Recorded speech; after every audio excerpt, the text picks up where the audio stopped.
안녕하세요. H성형외과 백정환입니다. 오늘 설명드릴 내용은 두상성형 또는 이마성형에서 많은 분들이 궁금해하시고 질문 주시는 내용에 대해서 동영상을 좀 제작해 봤습니다.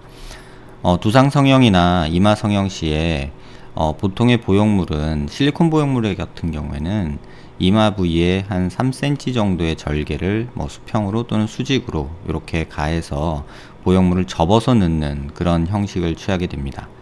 보형물을 밀어 넣은 다음에 이 피부 밑에서 뼈 위에서 보형물을 펼치게 되죠. 하지만 3DP 보형물은 단단하기 때문에 보형물의 크기에 상관없이 전반적으로 절개 부위가 이렇게 관상절개라고 해서 두피절개를 전체적으로 하게 되죠. 그래서 많이들 질문 주시는 내용 중에 이렇게 신경이 손상받는다, 또 두상은 안화상 융기나 이런 T존 부위는 신경이 많이 지나가는 곳이어서 위험하다, 이런 말들을 궁금해 하시는 분들이 많습니다. 해부학적으로 이쪽 부위에는 두 가지 신경이 사실은 존재를 하고요. 감각신경이고요. 수프라오비탈 러브라고 해서 이 수프라오비탈 너치라는 안화상에 약간 함몰된 그런 구조를 통해서 굵은 신경이 나오고요.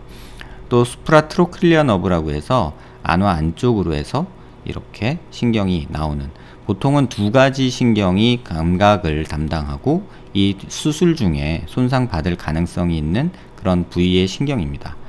하지만 이제 관상절개라고 해서 두피절개를 하게 되면은 조그만한 구멍으로 보지 않고 수술하는 것도 아니고 또 내시경을 넣어서 수술하는 것도 아니고 이렇게 절개를 완전히 가해서 이쪽 부위를 완전히 눈으로 확인하면서 수술하게 됩니다. 따라서 신경이 손상받을 수 있는 가능성은 물론 존재하지만 눈으로 보면서 신경의 위치를 확인하고 그 신경을 누르거나 또는 자극 주지 않는 보형물을 디자인할 수 있으므로 크게 이런 부분에 있어서 위험성은 없다고 생각하셔도 됩니다.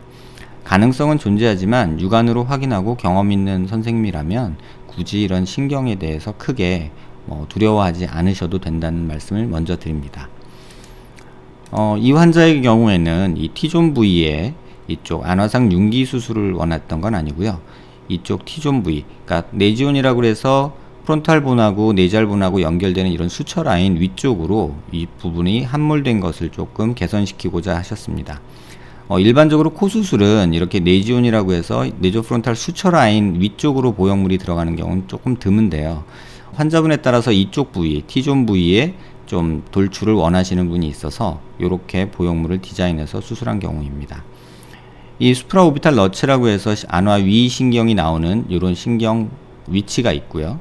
요런 그 너치 부위, 함몰된 뼈 부위로 굵은 신경이 나오기 때문에 보형물 디자인 역시 이러한 신경이 손상받지 않도록 좌우 조금 다르게 이렇게 신경을 피하는 보형물 디자인을 하게 되고요.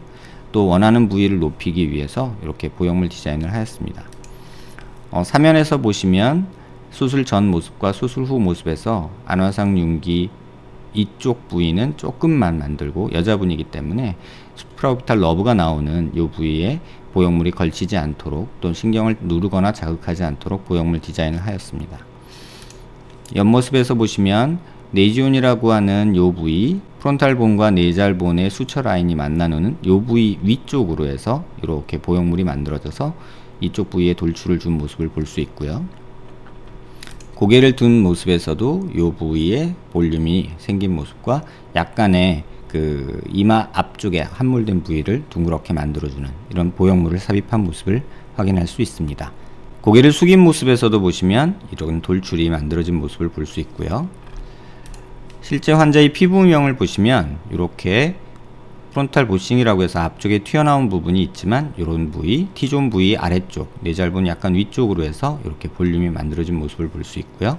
이마 앞쪽과 눈 안쪽에 이런 T존 부위에 이 부위의 볼륨을 원하시는 분들이 의외로 많은 듯 합니다. 그런 경우에도 역시 너브 손상 없이 이렇게 보형물 디자인해서 넣을 수 있습니다. 측면에서 본 모습에서도 이렇게 함몰된 부위가 약간 돌출이 만들어진 모습을 볼 수 있고요.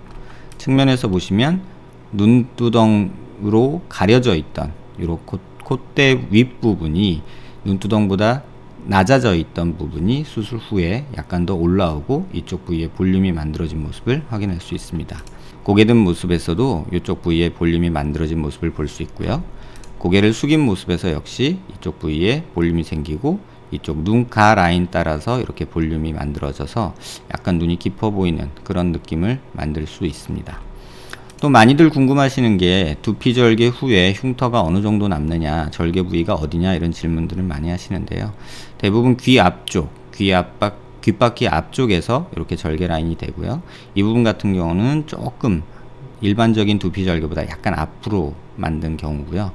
수초 후에 이제 실밥을 한 2주 후에 제거하게 되는데 2주 후 제거했을 때 이 흉터 모습입니다. 이렇게 아직 딱지가 조금 떨어져 있는 모습이 보이는데요. 절개 부위는 이렇게 되고 흉터는 보형물 크기에 따라서 또는 환자 피부 살성에 따라서 많은 변수가 있는데 대부분은 이렇게 자국 정도, 실자국 정도가 남는 경우가 일반적입니다. 실제 모습에서도 정면 모습에서 이 부분 꺼져 있던 부분이 돌출된 모습 볼 수 있고요. 사면 모습에서도 꺼져 있던 부분이 살짝 올라오고 이쪽 부분에 이렇게 그늘진 모습이 보이는 걸 보면 보형물이 제 위치에 삽입된 것을 확인할 수 있습니다. 측면에서 역시 이렇게 이마 부위와 꺼진 부위가 있는데 이렇게 돌출이 만들어져서 눈썹 모양과 속눈썹의 위치를 보시면 수술 후에 돌출이 만들어진 모습을 확인할 수 있습니다. 두상 성형이나 이마 성형 또는 T존 성형에 대해서 질문들을 많이 주시는데 두 가지 큰 질문이 있었던 듯 합니다. 흉터가 얼마나 남나요? 어느 부위를 절개하나요? 이런 질문이 많았고요. 또 하나는 이렇게 신경 손상이 많다, 위험하다 라는 말씀을 하셨는데 눈으로 확인하면서 신경을 보면서 수술하기 때문에 그런 부분에 대해서는 크게 걱정하지 않으셔도 될 듯 합니다.